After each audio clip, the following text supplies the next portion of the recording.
Thank you, Representative May. Further remarks on the reconsideration of House Bill 1008. Representative Haugaard. Thank you, Mr. Speaker.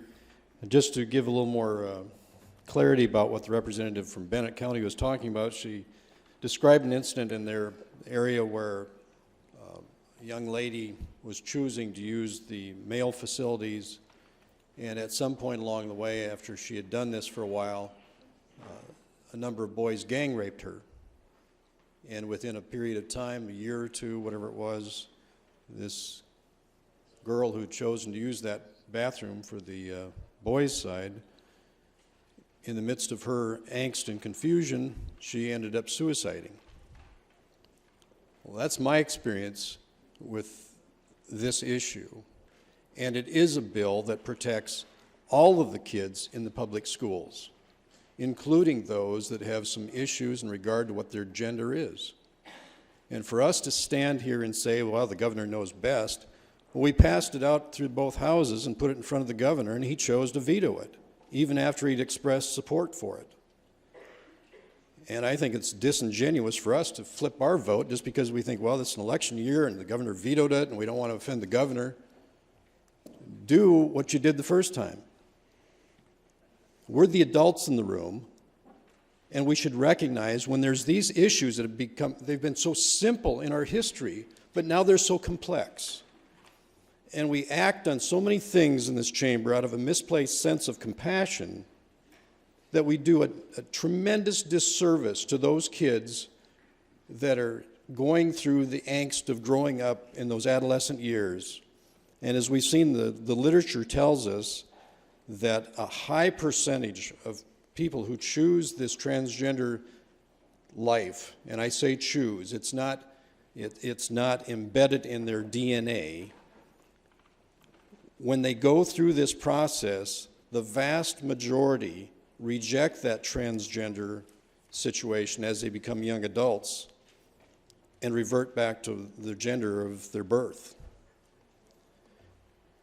And in that time frame, along with those issues of confusion, there's a high percentage, estimated to be as much as 20 times higher for this particular group of people identifying in this way, 20 times higher likelihood of suicide.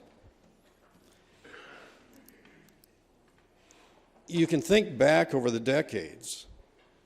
There's always been some issues along the way throughout all of history where people have had choices that they've made and some confusion about their very being.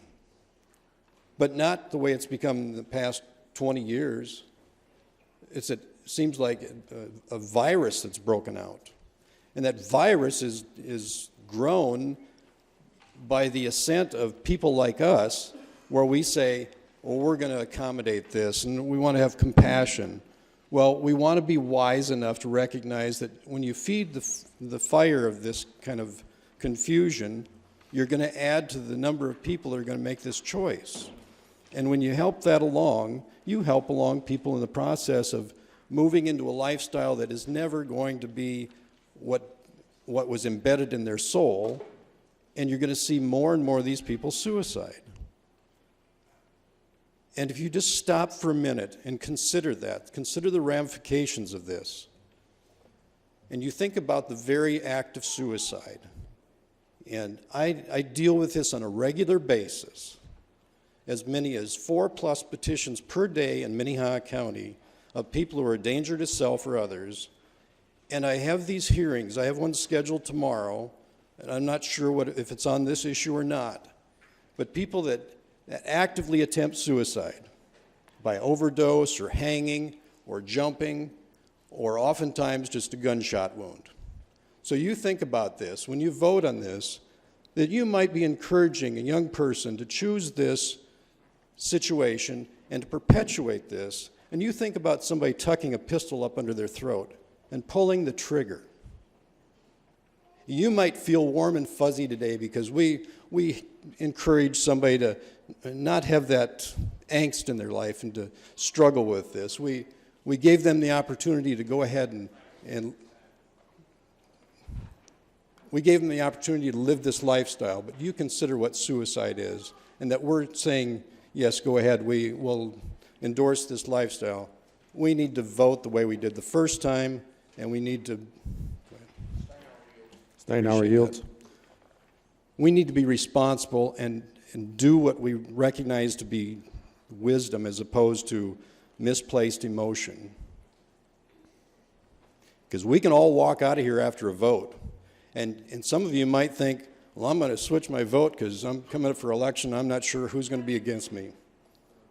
But the fact is, you do what's right, whether it gets you elected again or not. And you need to be prudent in your choices and recognize the gravity of these votes. And here we sit, just because the governor says he's vetoing this for a variety of reasons, that shouldn't make a bit of difference, because you should have considered all those things when you voted the first time. And like I said, you know, we can have a misplaced sense of compassion, but it's exactly that. It's a misplaced sense of compassion. And we need to just stand by and recognize that this is a very serious situation in our culture. We need to step up and do the right things. This is a difficult vote for everybody. It seems like it should be simple, but we should just be consistent with our votes, and I'd encourage us to vote green on this, send it over to the Senate, and they can have the same struggles.